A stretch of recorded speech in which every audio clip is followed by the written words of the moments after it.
तो मूवी की शुरुआत में हमें एक सुनसान सड़क पर वाइट गाउन पहनी एक औरत दिखाई जाती है जो अपनी कुल्हाड़ी तेज कर रही थी। रात के इस सन्नाटे में हर तरफ बस कुल्हाड़ी तेज करने की आवाज़ थी और फिर इस सब के बाद वो औरत वहां से चली जाती है। जिसके बाद सीन कट होकर हमें सुबह के 5 बजे जीना नाम की एक औरत को दिखाया जाता है जो अपने घर से मॉर्निंग वॉक के लिए निकलती है। जाने से पहले उसने गुस्से से अपने हस्बैंड को देखा था और डाइनिंग पर रखे हुए फूल उठाकर उसने बाहर फेंक दिए थे, जिससे हमें अंदाजा हुआ था कि उसके हस्बैंड ने कुछ तो गलत किया था जिसकी वो फूल देकर माफी मांगने वाला था, पर जीना उसे माफ करने के लिए तैयार नहीं थी। खैर, वो जंगल के पास से गुजरने वाले ट्रैक पर अपनी वॉक शुरू कर देती है और अचानक ही उसके रास्ते में वही वाइट गाउन वाली लेडी आ जाती है जिसे हमने पहले सीन में देखा था। अपनी कुल्हाड़ी से वो एक ही बार करके एक ही सेकंड में जीना का काम तमाम कर देती है और ये सीन यहाँ पर खत्म हो जाता है। और इस सब के बाद असली कहानी शुरू होती है। हमारे सामने आती है तारा, एक टीनेजर जो हॉकी खेल रही है। यहाँ उसे एक लड़की हॉकी से मारती भी है, लेकिन तारा उसे कुछ भी नहीं कहती, यहाँ तक कि इस बारे में अपनी दोस्त को भी नहीं बताती। यूनिवर्सिटी से जब तारा घर जाती है तो पता चलता है कि उसका घर यूनिवर्सिटी से बहुत ज़्यादा दूर है। घर पर उसके 2 भाई हैं, एक तो बहुत ज़्यादा छोटा है जैक, और दूसरा उसका भाई 7 साल का है जिसका नाम है केलिब। हालांकि तारा अपने छोटे भाई से बहुत ज़्यादा प्यार किया करती थी, लेकिन हम देखते हैं कि तारा अपने ही छोटे भाई को मारने वाली थी। इससे पहले कि वो भाई मर जाता, तारा ख्वाब से उठ जाती है। हाँ, ये सब कुछ उसका ख्वाब था, लेकिन उसे बहुत ज़्यादा रियल लग रहा था। घबराहट में वो अपने भाई के पास जाती है और वहीं पर खड़े हुए अपने आप से वादा करती है कि वो ज़िंदगी भर अपने भाई का ख्याल रखेगी। सीन कट होकर दोबारा हमें जीना का घर दिखाया जाता है जहाँ पुलिस इन्वेस्टिगेशन कर रही थी। पुलिस को शक जीना के हस्बैंड पे था, क्योंकि पुलिस को खबर मिली थी कि उन दिनों जीना उसके हस्बैंड से नाराज़ थी। वो आदमी पुलिस को बताता है, ये बात सच है कि जीना कुछ से नाराज़ थी, लेकिन मैंने उसका मर्डर नहीं किया। जीना मुझसे नाराज़ थी क्योंकि मैं अपनी बेबी सिटर तारा को अजीबोगरीब मैसेजेस किया करता था, लेकिन तारा ने कभी उस बात का जवाब नहीं दिया। और जब से ये बात जीना को पता चली, तब से मैंने ये सब करना भी छोड़ दिया था। ये सब सुनने के बाद अब पुलिस तारा से मिलने के लिए निकल जाती है।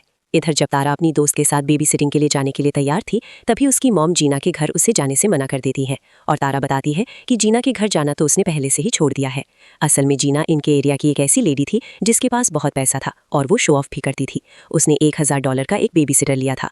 उसकी मॉम जब डाइनिंग पर बैठकर ये बात कर रही थी तो उसके डैड भी इस बात का मजाक उड़ाते हैं और कहते हैं, देखो, तारा के टाइम पर तो हमें बेबी सिटर लेने की ज़रूरत भी नहीं पड़ी थी। 6 साल तक हमने उसे क्लोजेट में बंद करके रखा। वो तो मजाक कर रहे थे, पर तारा को इस चीज़ से कुछ सीरियस याद आ जाता है। हाँ डैड, जिस तरह आपने आंट डायन को बंद करके रखा।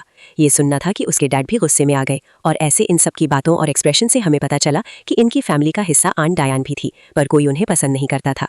तारा जब वीकेंड पर उनसे मिलने जाने की बात कहती है तो तारा के डैड और उसका भाई केलिब वहां जाने से साफ मना कर देते हैं। यहाँ तारा के बारे में हमें एक और चीज़ पता चलती है कि वो एक फैशन डिज़ाइनर भी है। बेबी सिटिंग का काम तो वो सिर्फ पैसे कमाने के लिए करती है। इस टाइम भी जब वो कपड़े डिज़ाइन कर रही थी, तब वो अपने फ्रेंड के साथ वीडियो कॉल पर थी। अचानक ही उसके घर पर उसका फ्रेंड आ जाता है और अब वो कॉल काटकर अपने रूम से नीचे चली जाती है। जब वो और उसका फ्रेंड बातें कर रहे थे, तभी तारा ने नोटिस किया कि उसके रूम में कोई था। वो डरकर वापस जल्दी से अपने रूम में गई तो उसे वहाँ कोई भी नजर नहीं आया। उसे लगता है कि ज़रूर उसके पेरेंट्स रूम में गए होंगे, इसीलिए वो लिविंग रूम में जाकर अपने पेरेंट्स पे गुस्सा होने लगती है कि प्लीज़ मेरे रूम में मत जाया करें। पर उसकी मॉम उसे कहती है, आपके रूम में तो कोई भी नहीं गया था। पर तारा इस बात पे बिलीव नहीं करती और वो बताती है कि उसके रूम से काफ़ी ज़्यादा चीज़ें गायब है। उसने सब नोटिस किया है, वो पागल नहीं है। उसकी ये बातें सुनकर अब मॉम उसके लिए परेशान हो चुकी थी।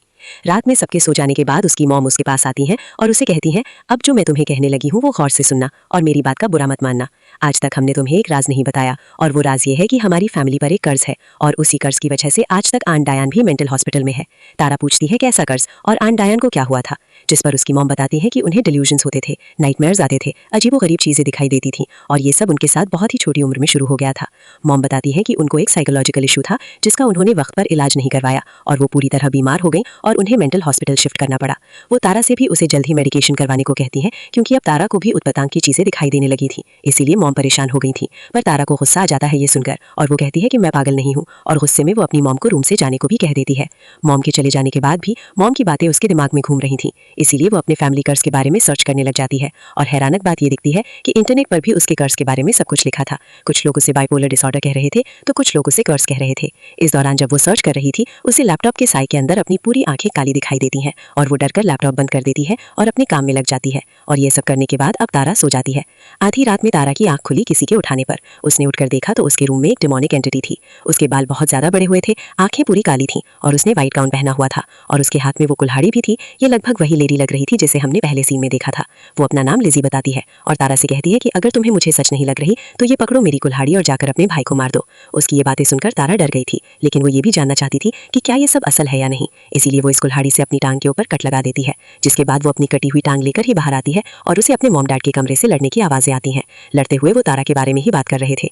डैड को लगता है कि तारा को भी मेंटल हॉस्पिटल ही एडमिट करवा देना चाहिए, जबकि तारा की मॉम का मानना था कि वो थेरेपी से ठीक हो जाएगी। पर उसके डैड कहते हैं डायन भी थेरेपी से ठीक नहीं हुई थी। ये सुनकर गुस्से में उसकी मॉम कहती है कि डायन को बीच में मत लाओ, मैं कह रही हूँ ना वो थेरेपी से ठीक हो जाएगी। उनकी बातें सुनकर तारा चली जाती है और अपने वॉशरूम में चली जाती है और वहीं उसकी आंख भी लग जाती है। सुबह जब उसकी आंख खुली तो टांग पर उसकी नजर पड़ी, वहां पर चोट असल में थी और ये देखकर वो हैरान रह गई कि रात में जिस फिगर को उसने देखा था वो उसका वहम नहीं था। तारा ने अपनी सारी सिचुएशन को देखते हुए खुद ही थेरेपिस्ट के पास जाने का फैसला कर लिया था, लेकिन वहां जाकर वो थेरेपिस्ट को ये नहीं बता पाती कि उसे कोई साइकोलॉजिकल इशू है। वो थेरेपिस्ट से आन डायन के बारे में ही बात करती है और बताती है कि उन्होंने 16 साल की उम्र में अपने ही बच्चे को मार दिया था।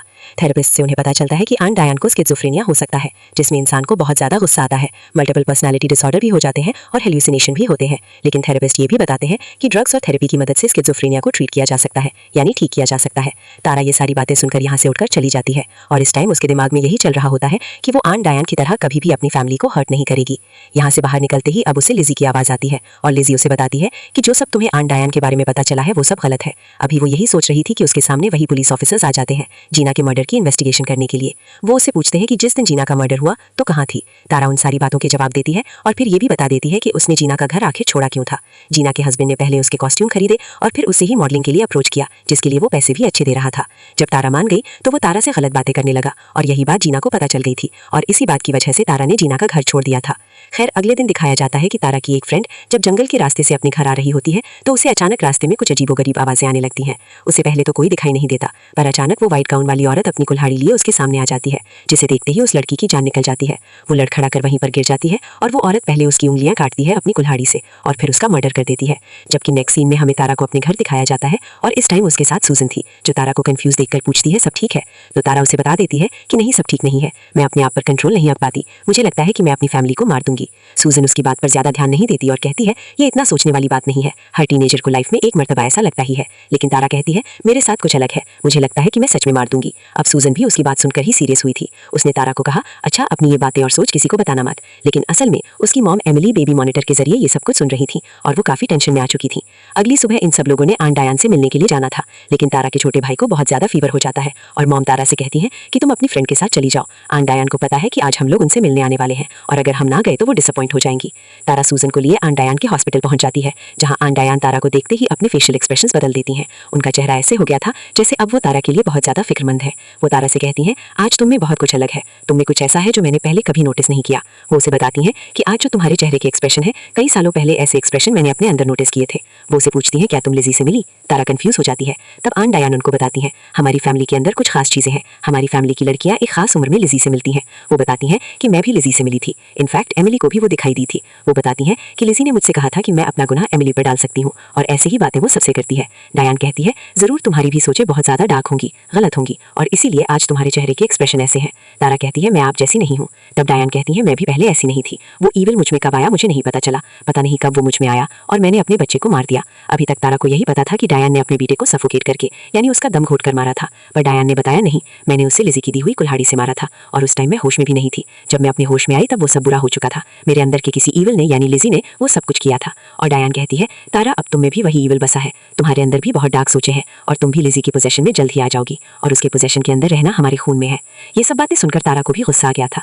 वो डायन से कहती है कि तुम हेल में जाओगी। ये सुनना था कि डायन को भी इतना ज्यादा गुस्सा आ गया कि वो चिल्लाने लगी। वो आउट ऑफ कंट्रोल हो चुकी थी और उन्हें नर्स ने आके संभाला, जबकि तारा यहाँ बुरी तरह घबरा चुकी थी। वो अजीब घबराए अंदाज में बाहर आई थी तो सूजन ने भी उसे पूछा था कि क्या हुआ अंदर और वो उससे कुछ नहीं छुपाती और सब सच सच बता देती।